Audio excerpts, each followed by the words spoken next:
So, for those of you who don't know me, I am Kat Newport, your conflict to growth architect, change navigator, and the proud founder of Oculus Inc.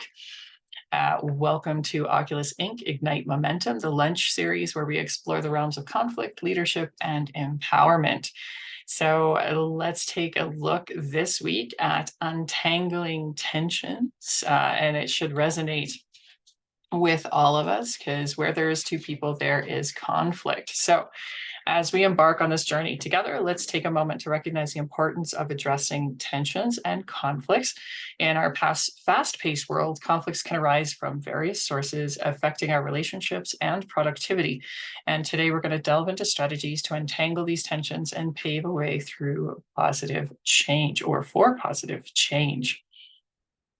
On to the next slide. Yay, QR codes, an exciting QR code for you all. Scan this code with your device to get immediate access to the exclusive handout linked to this presentation. I'll pause for a moment to give you a chance to grab that code and download that handout.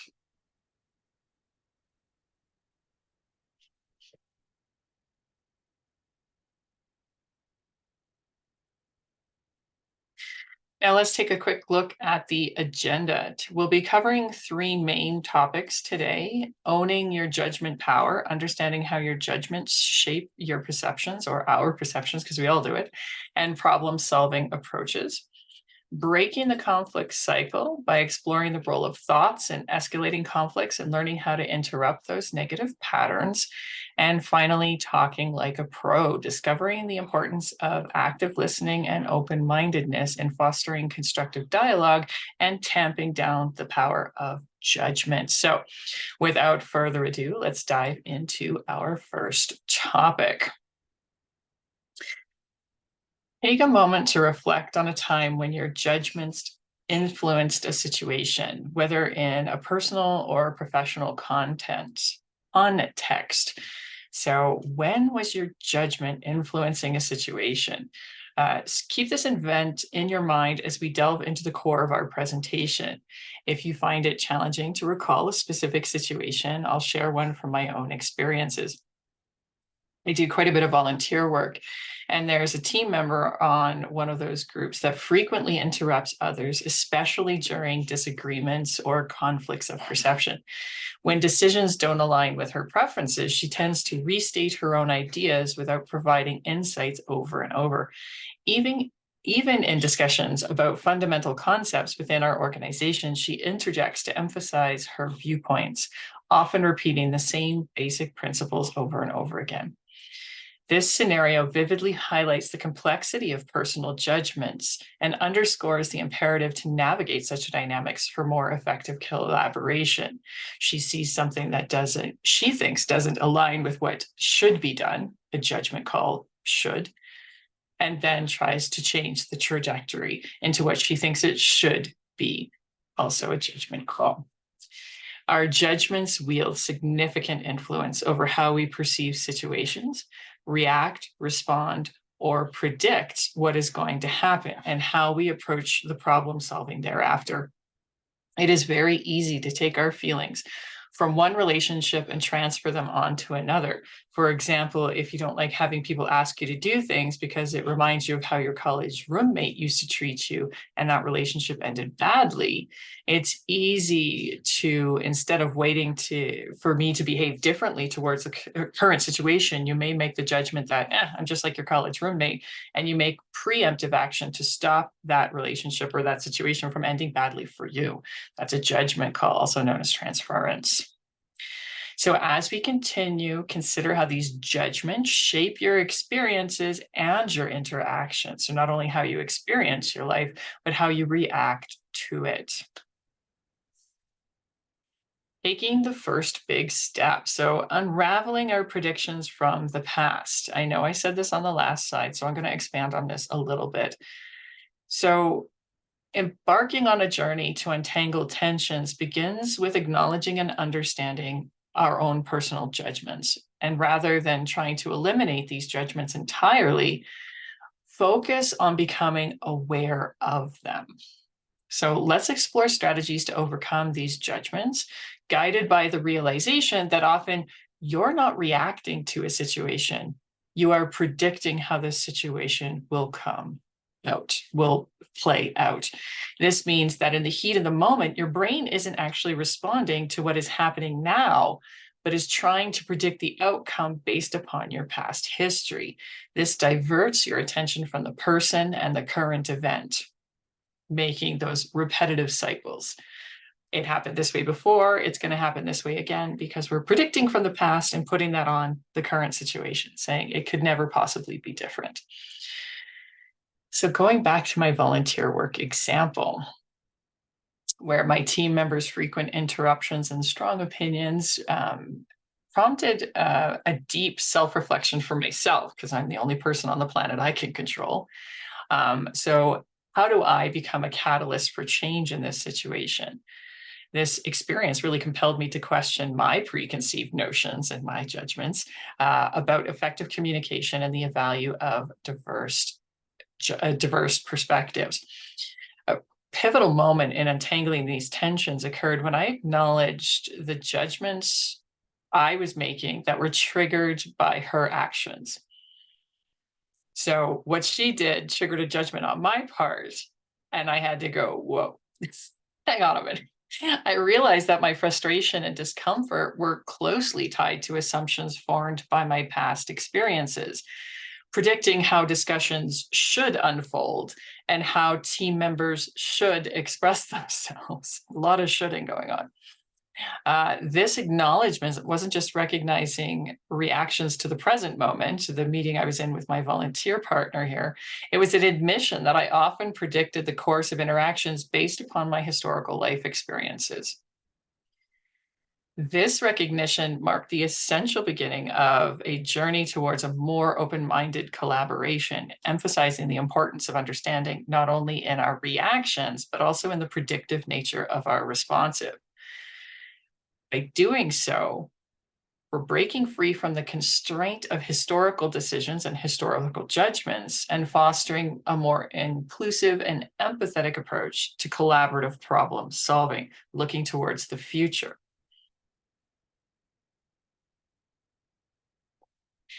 So once I became aware of my own judgments, the next challenge was figuring out how to overcome them, or at least work with them. Here's some effective approaches I discovered during my journey. So, number one is self reflection, terribly painful sometimes. Taking time for self reflection allowed me to delve into the origins of my judgments. What beliefs or experiences shaped my expectations in this communication environment? This introspection helped me detach from automatic reactions. This enabled me to approach the discussions with more of an open mind, being less reactive, being less emotional to them. Number two, active listening. I say this a lot in my sessions. Active listening is antidote to a lot of things. Actively listening to the team member who frequently interrupted provided me with some valuable insights. Instead of immediately dismissing her contributions of, oh, here she goes again, I aimed to understand her motivation behind the interruptive behavior. Why does she feel the need to interrupt? This practice not only fostered empathy on my part, but also revealed nuances in her perspective that I had initially overlooked with, oh, here she goes again. Number three, seeking common ground. Rather than solely focusing on our differences, because we did find ourselves on the opposite end of topics quite frequently, I actively sought common ground, identify shared goals and values within our discussions allowed me to reframe our interactions as a collaborative effort rather than one of combative, conflicting opinions.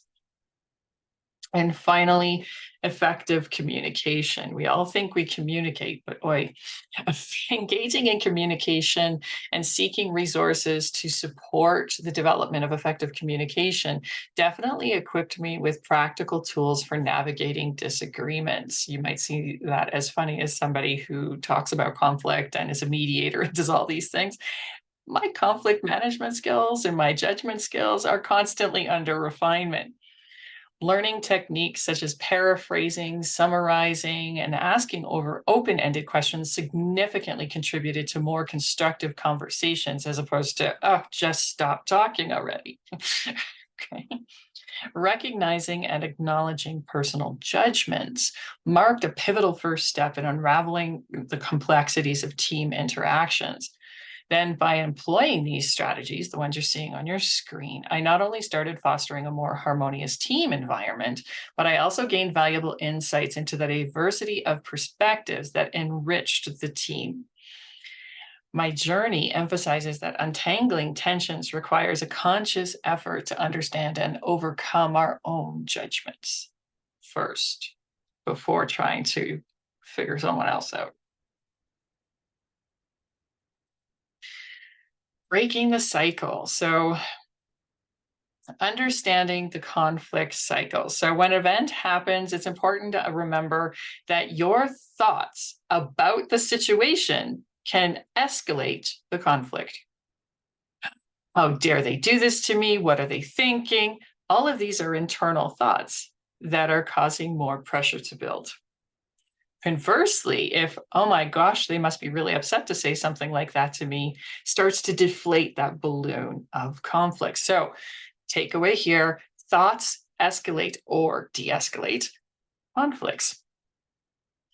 To break those thought patterns, we have a 3-word mnemonic here, a 3-word hint. To break those thought patterns of blowing up that conflict balloon, recognize that you're blowing up the conflict balloon, interrupt blowing up the conflict balloon, and then redirect yourself to deflating that conflict balloon. Recognize, interrupt, redirect. So, techniques for positive change. Keeping on with my example of my volunteer work associate, it did require me to do a little bit more than just recognizing my personal judgments. Actively interrupting and redirecting my negative thought patterns was definitely essential. So there was that recognition part, what judgment's going on, but then I had to mindfully intervene. It means I have to slow down my brain enough to realize, oh, I'm blowing up the conflict balloon.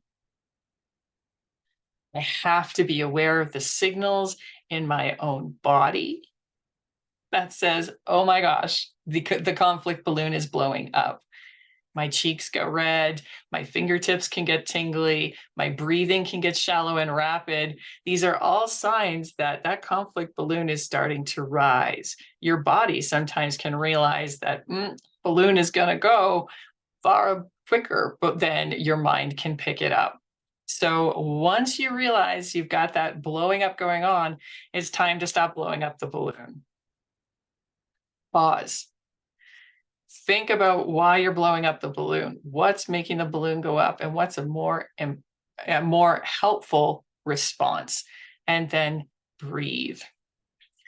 When taking deep breaths, and I know this sounds silly, when taking deep breaths, it's a signal to your body that you're not in danger. When you're in danger, you breathe rapidly, you breathe quickly, you breathe very shallowly. But if you consciously take deep breaths, it tells your body, the nervous system, that you are not in danger, because you don't have time to stop and take deep breaths if you're running from a predator. So pause, reflect, and breathe. Reframing perspectives. Shift into a proactive mindset instead of, oh my gosh, why did they do this to me? That was so terrible. What are we going to do the next time we meet? Which is very reactive and very internal. Shift to a proactive mindset. All right, this is potentially why they're thinking about it. So how can I make this better the next time we talk? Number 2, seek alternative interpretations. This is part of that proactive mindset. I think that my conversation partner is just trying to be mean to me and make me upset. Well, how can you flip that? They must be very upset to be talking like this. I wonder what's wrong. And it switches it from them attacking you to an empathetic mindset. Oh my goodness, there's obviously something going on here with them. How can I help? And considering motivations also helps here. What is the point of this person on my volunteer team constantly interrupting? What is the point? Why are they doing this? Do they not feel heard? Do they feel belittled? What could be the motivation behind it other than being an annoying interrupter? Okay. Empathetic understanding. Empathy means understanding that someone else is having emotions without necessarily having experienced the same situation yourself. So, my gosh, they're always interrupting. There must be something going on. I would never interrupt like that. But they would. And that's okay because they're trying to work through something, which ties to acknowledging differences. Empathy also requires us to redirect our focus to understanding from, oh, they're just an annoying interrupter, to, I understand they're trying to get something across. How do I validate that so we can move past this moment? Positive self-talk. This is a daily practice. Oh, I'm so stupid. Oh, I should have interrupted her. All the should haves, the 20 minutes after a conflict conversation, when you think of all the really great comebacks you should have said. Yeah. Positive self-talk. I got through that the best I could. Next time I'll do better. Challenge those negative thoughts. I'm so stupid. No, you're not stupid. You did the best with what you got. Next time you'll do a little bit better. And replace it with constructive narratives. If you're having those negative moments going, oh, I was so walked over. I didn't get a word in edgewise. I felt like completely belittled. The constructive narrative. I gave the other person space to talk. Next time, I'm going to be able to get in a little bit better.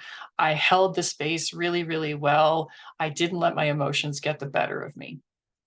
Changing that constructive narrative. And of course, setting boundaries, establishing clear expectations for your relationship, fostering respectful interactions, and creating a positive dialogue environment.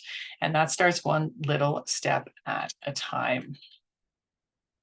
So, building awareness of our own judgments is an ongoing process. It's not a one-time effort. As I said earlier in the presentation, I'm conflict expert. I manage change, I navigate change, and I'm a mediator. You'd think, oh, she's got this knocked. Not really. It continues to be an ongoing evolutionary process for me, as it will be for pretty much every human on the planet. So think about applying some of these techniques to prevent reoccurrence of negative or judgmental thought patterns. Continuous reflection. Regularly reflect on your interactions, gauge your progress, and identify areas for improvement. Oh, I really had that conversation with her. This part didn't go so well, but I really rocked it over there. Okay. And then reinforce that commitment to positive change. I didn't do so well over there. Maybe next time I'm going to try it a different way, as opposed to negative rumination. I should have done this. I should have done that. I should have done this. I should have done that. I had an interaction. I did these things well. I need to improve on these things, and I'm going to improve on that one thing the next time we talk. Seek feedback. This can be a little bit scary, but actively seeking feedback from colleagues or trusted external perspectives can help you identify some of the areas that you need to improve on or successes that you can build on. Sometimes we can be really critical of ourselves, not see ourselves in a positive light. Sometimes we can see ourselves as maybe a little too shiny, and not see some of those areas that we need to improve on. So seek feedback from trusted external perspectives to help get that balanced view. When in a team, make sure you're openly communicating with your team. I've heard this a lot over my career and in my consulting business. Well, they should have known. They should have known that that would be mean. They should have known not to do that. This is not open communication. This is an assumption of communication. They should have known. Make sure you're communicating openly with your team. Encourage dialogue about communication styles. Some folks are quieter than others. Some folks are more direct than others. Some folks are storytellers. All of these are valid forms of communication. But if you get a direct person with a storyteller, there's going to be a little bit of friction. So encourage dialogue about communication styles, creating a platform for shared understanding and collaborative problem solving. By exploring some of these strategies, you can learn from your real life examples and apply your evolving insights to your future experiences. The journey to untangle tensions not only involves recognizing judgmental thought patterns, but actively engaging in strategies to foster a more positive and constructive environment for yourself. Talking like a pro. Talk like a pro.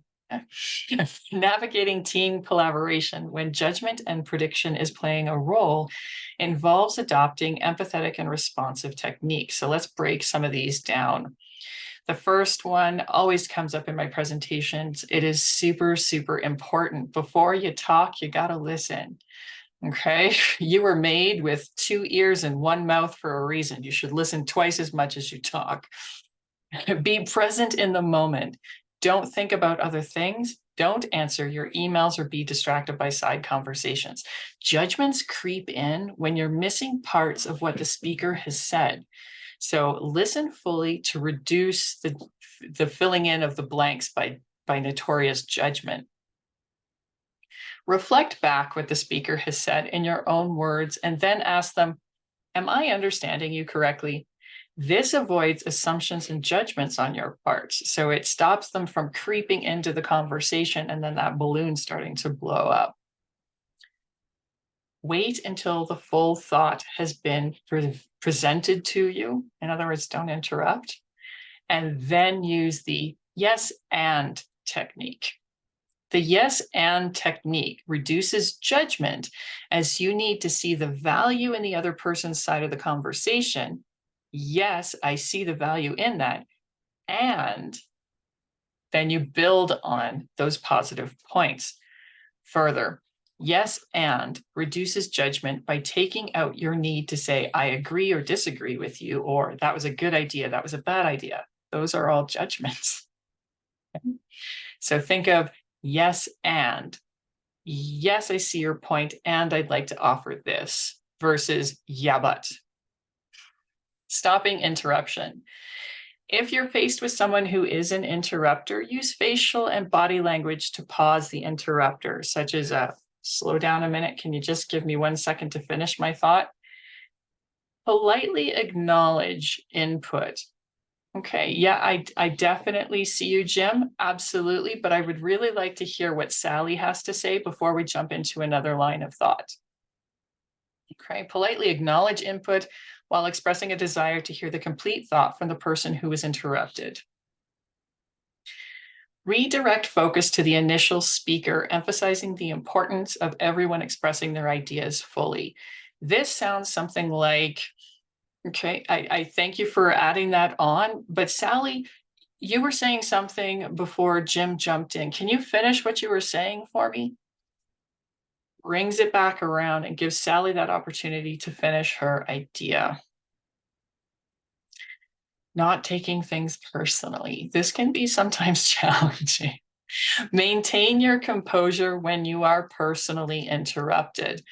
Keep in mind the 90-10 rule. 90% of the behavior of another person is about the other person's inner reality and has nothing to do with what you have done or what you have said.